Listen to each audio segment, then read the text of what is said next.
Like, we just met and talked for, several hours, and about business and his business, my business, questions about the inner workings of the film industry, the projects he had going on. Obviously, we discussed Celebrity Apprentice and his other various entertainment projects. And after a while, as we famously know, I went to use the ladies' room and the hotel room wasn't just a standard room with a bed, it was a huge room. It had we sat at a dining room table in a dining room, so I had to go through the living room, down a hall, into the bedroom, and then into the bathroom.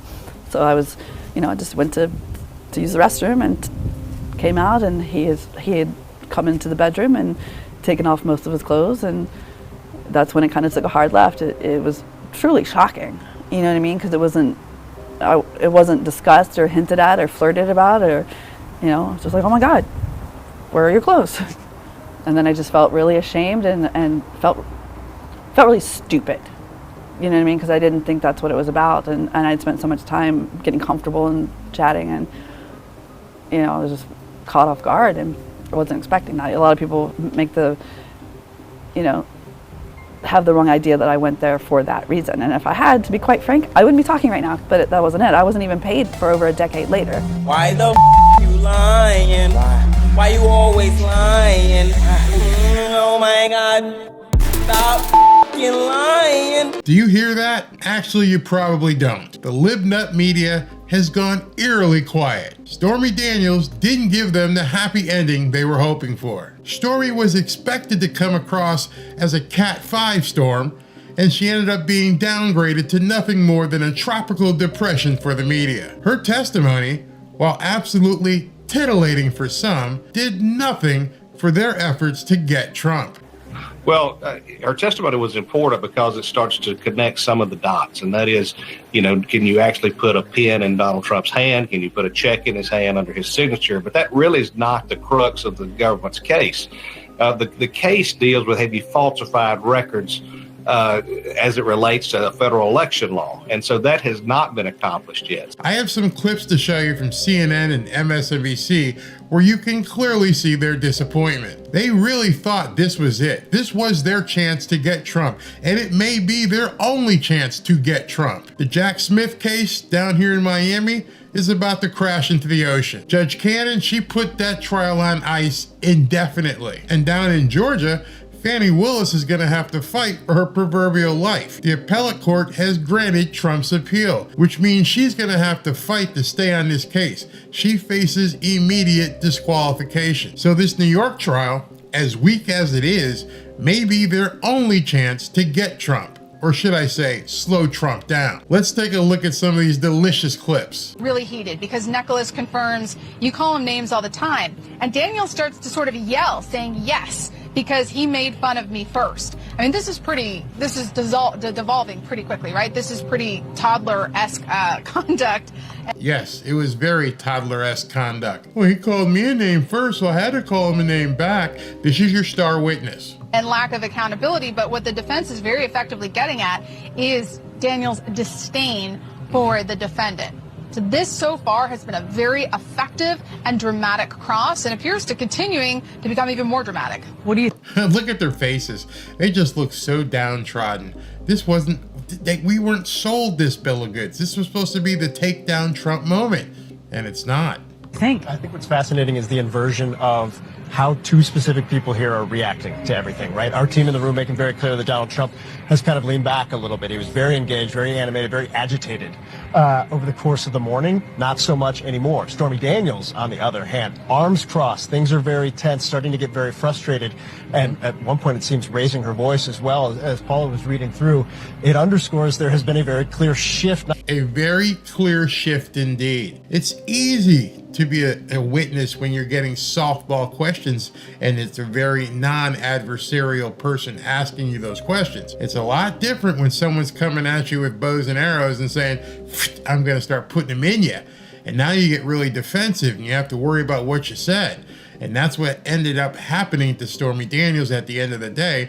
And remember, she's got to go through this all day again tomorrow. Depending on when you're listening to this video, it may have already been concluded, but she's going to have to do this all over again. And then, you know, there was Trump reacting to that. He was nudging his attorney repeatedly, trying to get them to object. They did, and the judge agreed with a lot of those objections because they had to do with Stormy Daniels kind of going a little beyond the bounds of what the judge had said would be acceptable testimony. So what she's saying is that the prosecution went over the line. They didn't care about the directions that the judge gave them, which indicates all their intent was to basically punish Trump by putting out all these squalid details, hoping that the jury would look at this and go, this guy's bad, man. He's a bad man, even though it had nothing to do with the case. And then, you know, the cross-examination, Susan Eckles came in there peppering her. So Daniel's demeanor changed, was sitting with her arms crossed. She just was a lot more defensive in that mode. Of course she was defensive. She had to be defensive. Can you imagine the pressure that's put on this woman? I'm not sure who put her up to this and why she even agreed to testify, but she has to know they've got her in the crosshairs at this point, and everything she says and everything she has said is now going to be brought to bear in this open courtroom. And I think she's hoping that the prosecutors or the judge are going to bail her out. We're going to see what happens tomorrow. Let me read, because Mershon is ruling on this now. He says, as a threshold matter, Mr. Blanche, I agree there were things that should have been left unsaid. I think the witness was a little difficult to control, but, and here's the key line, I don't believe we're at the point where a mistrial is warranted. And I don't believe that we're at the point yet where a mistrial is warranted. Are you expecting to get there? Because you were definitely there yesterday. You were within the confines of what you're supposed to allow into a trial. You were definitely at that point where a mistrial is warranted. But it's your courtroom, run it as you will. We understand the goal here isn't a conviction, and at least not a conviction that will stand. You don't care if it gets tossed out on appeal, because by then they will have sullied Trump so much that they really don't care. They just want to be able to say that they're running against a convicted felon. They think that's going to help them win. They think that's a winning strategy. But obviously, as you're watching these faces of these liberal news people, you're realizing, and you can see, they're not comfortable with this at all. And then there's a motion to strike some of the testimony. Yeah, and he says that motion is in fact granted. He says, I was surprised there weren't more objections. All right, so part of that testimony was indeed stricken. The problem with that is it's been heard. You can't unpregnant somebody. It's already happened. You're gonna remember it. Any of us who've been married, you can, even though you say sorry to something you said to your wife or your husband, doesn't mean they forget it. You can't pull those words back. It just doesn't get erased. That's the same thing in the court. At this point, whatever Stormy said, even though Trump's people objected to it, and even though the judge sustained the objection and said, strike it, they still heard it. And then there's some laughter in the overflow room at this. Jurors, Casey? Just one thing that I've been sort of noticing as this has gone on is that there have been a couple times where she seems to be cracking a joke, trying to get a reaction from the jury, and our reporters in the room have noted that the jury hasn't seemed to respond No, they're to taking that. their job seriously. I mean, what do you make of it? See, Jake Tapper just said, it's something I just picked up on. He said they're taking their job seriously. The media doesn't want them to take their job seriously. If they take their job seriously, Trump is walking on these charges. It's over. It's done. If any serious person looks at what is there or not there, there's no crime, then this case is over. If this jury is taking their job seriously, it's over. And I think that's what's sinking in to the media. That humor is risky in the courtroom, especially if you go in with lines like it looks like Stormy. If something happens spontaneously, if an easel falls over, people will laugh. They're human. But it's look at the lady in orange. Look at the face that she has right now. It's complete anguish. They are not happy with what they saw with Stormy Daniels. Never going to work. The material that came in was not relevant to this criminal case at all. Now understand, this lady here, I love it, absolutely love it. She's a retired Superior Court judge. She's a retired Democrat Superior Court judge. She takes her craft her career, her profession seriously. Listen to what she says. And I think it shows that she was trying to get Trump. I actually thought there was a motive there. She said she hates him. She said she'd like to see him in prison. I think she was purposely throwing out this stuff to make sure the jurors were prejudiced, particularly. Ouch. So if she saw that and other people saw that, that's doomsday for this case. She could tell, basically, I mean, this woman has obviously sat in on tons of different cases, but she could see this witness was out there to get Trump. She was throwing out details with this sincere hope that she was punishing him with the jury. And this judge, former judge, could see it, saw it right away, understood what Stormy was doing, has seen it before. This is BS. The women jurors, but probably half of the men too, were really put off. Years from now, if there's a conviction and this goes up to the appellate division and it's overturned, so far in this trial, Stormy Daniels' testimony to me stands out as the main issue that they might have on appeal. Notice he said, and this is the scary part, years from now when this goes before the appellate court. So they even know the same thing I've been telling you guys, is that there is no plan right now other than to stop Trump, even if this thing gets thrown out in 2027 or whenever it gets to the appellate court. Right now they can damage him, convict him, and say he's a convicted felon. But there's no way that this thing survives an appeal. They asked for a mistrial, and you have a quote from the judge saying, oh boy, some of this stuff, maybe it shouldn't have come in. Obviously, I'm paraphrasing, but if you're a defense attorney, you're marking your notebook, and now you have your first major issue. So years from now, when we're talking... Again, years from now. There's a reason he's saying that. Talking about balancing the risk versus the benefit of putting Stormy Daniels on the stand. Was this worth it? Consider this. I think the prosecution could have gotten most, if not all, of the evidence they needed from Stormy Daniels from other witnesses. And I think they've... So now he's questioning, why did you even put this woman on the stand? There was no reason. She offered nothing to your case. But the only thing she did do is basically tank it if it goes to appeal, if somehow they get a conviction. Already done that. The transaction from Michael Cohen to Stormy Daniels. Is there any doubt at this point that they've proven that element beyond a reasonable doubt? Somebody paid Stormy Daniels. It seems to be Michael Cohen. Nobody seems to really dispute that at this point. So the next thing you have Stormy Daniels on for is to describe the increasing market value of her story as the election approached. Okay, that's helpful, but we already got a lot of that from Hope Hicks. Exactly. Okay, she had a market value story, something that was valuable to somebody. Michael Cohen paid her. No one's disavowed that at all. But there's no leap met. There's no connection having been made yet that this has anything to do with Trump fudging numbers or trying to hide it because of an election. So with every witness the prosecution decides to put on, they have to do a risk-benefit analysis. What is the risk of putting this witness on the stand versus the benefit? What do we get from her? I haven't seen Mayor Chun in this trial be so sort of irritated, and it came across, I think, as being irritated with her level of detail. All right, so right off the bat, you got a guy here from, I think it's MSNBC, and he says the judge was irritated with what she was saying. Now, the fact that he was irritated to the point where this guy could see it means that everybody in that courtroom could see that the judge was upset where this thing was going. The jurors can see that. The jurors, in fact, I think there was something I put in a video yesterday where Dana Perino said one of the jurors it was a woman, put her head in her hands like, what are we talking about here? I don't care what this guy or this woman did or didn't do. What does it have to do with the charge? Okay, so she got paid off. Fine, we all know that. That's not in discussion. It's not in dispute. Stormy Daniels got $130,000. I don't think anyone has disputed that she got the money. That's not been an issue at this point. So why are we talking about all this tawdry and salacious stuff for the mere fact of trying to what? Tarnish Trump? Don't you think we all know he's been kind of a billionaire playboy running around New York City for decades? This does nothing for their case.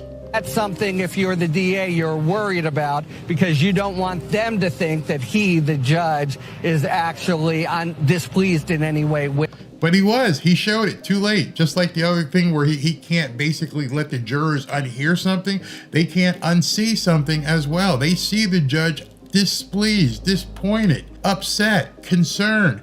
You guys are blowing this. You're blowing it. Look at the guys over here. Look at the jury. You're blowing it. We all saw it. When I say we, everyone in that courtroom saw what was transpiring. It's the witness. The cross-exam, boy, her responses were disastrous. I mean, do you hate Donald Trump? Yes. Why would you say that? You could have couched it. You could have blown it off. You can hey, listen, he's just not one of my favorite people. Do you hate? Yeah, I hate him. Of course she does. That's a big deal. When the witness hates the person whose liberty is at stake, that's a big damn deal. Yeah. And she's putting out tweets, fantasizing about him being in jail. That really undermines the credibility.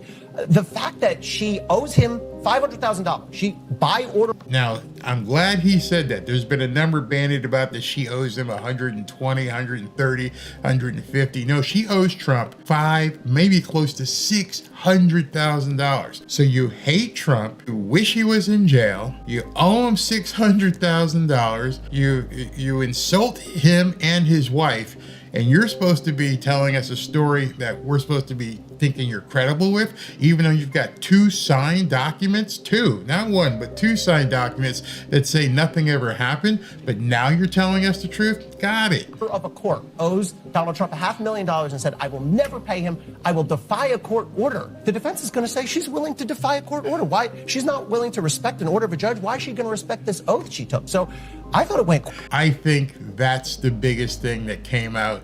Nobody on these stations wanted to talk about it. I commend this guy. You have openly stated, I am not going to obey this court order. I am not paying the debt that I owe this man. Not going to happen ever. I don't care what they do to me.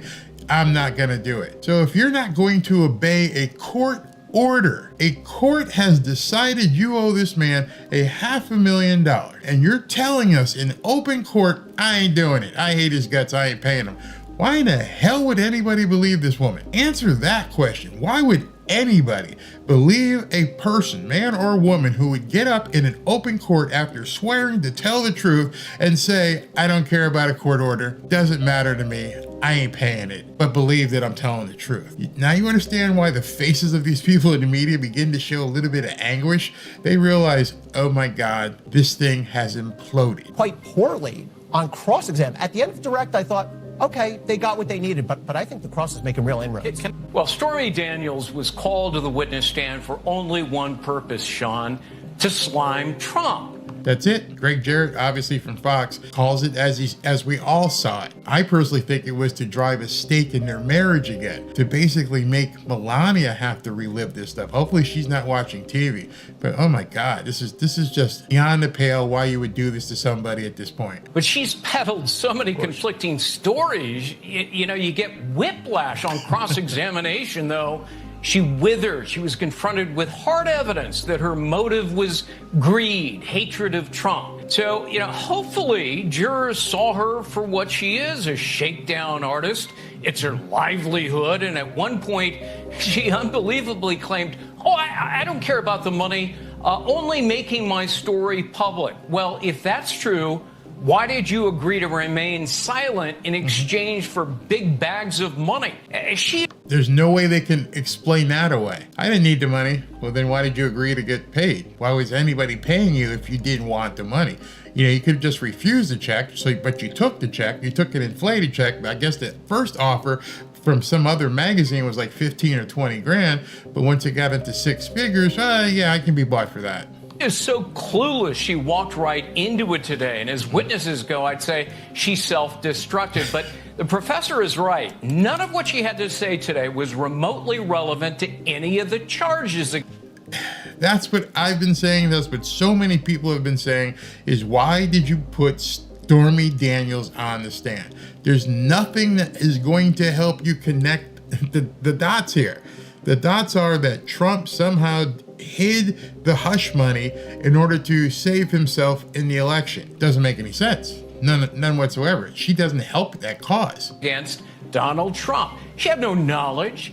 Prosecutors put her on the stand to vilify Trump with a salacious story, irrelevant, highly prejudicial, probative of nothing. And that is the legal standard that makes her testimony inadmissible. And any fair judge would not have allowed it, unfortunately for Donald Trump. And that's the crux of this matter right now. That's what tells you and what can prove to you. And you can talk to many, many attorneys. Ask them if they're biased or not. But many, many attorneys and say, would you have put this woman on the stand? Does she do anything to help your case? Anything whatsoever? No, she doesn't do anything to further the case. Trump, he's stuck with Juan Marchand as the judge. Whoever paid for Stormy Daniels' silence deserves a refund at this point, because we've heard That's so true. Whoever paid the money, this woman's out there blabbing. She can't keep her trap shut.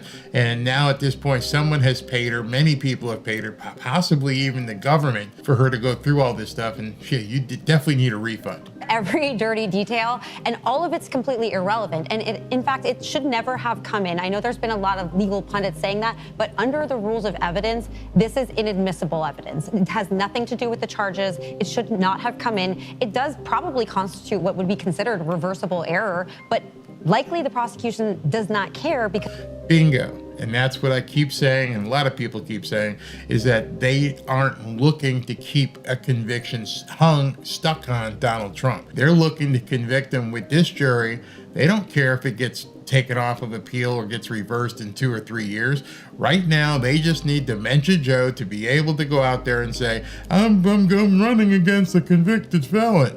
That's all they care about. That's it. Because at that point, this is all about the election, and I think we see that. But what I will say is that I think the jury might see this as the low blow that it is, and so they may not have the patience for it. This is totally unconnected to any of the charges and has almost no relevance to the proving up of this case. After watching these clips, it's likely we'll have more tomorrow to go over because they're putting Stormy Daniels back on the stand, and I can't wait. But hold on, before you go, I've got a bonus clip for you. This is a reward for those of you who have made it this far in the video. You're not gonna believe what I'm about to show you. It's actually my gift to you. It shows you, without a doubt, how big of a joke the libnut media really is. I just want you to remember as you're watching this final clip that this guy is actually talking about Stormy Daniels. And with what you know about Stormy Daniels, it's gonna make this clip even more outrageous. Watch this, enjoy it,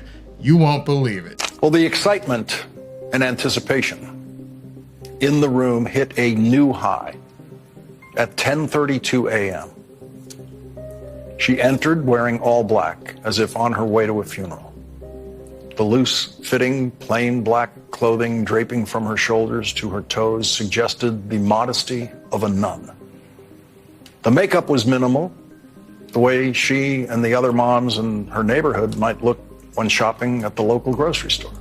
The long blonde hair held up with a clip at the back of her head, the way it might be in a utilitarian way while she was doing dishes or checking one of the horseshoes on her horse she later spoke of so proudly. When she walked by him, her face had the same expressionless, somber look that all the jurors always have when they walk by him.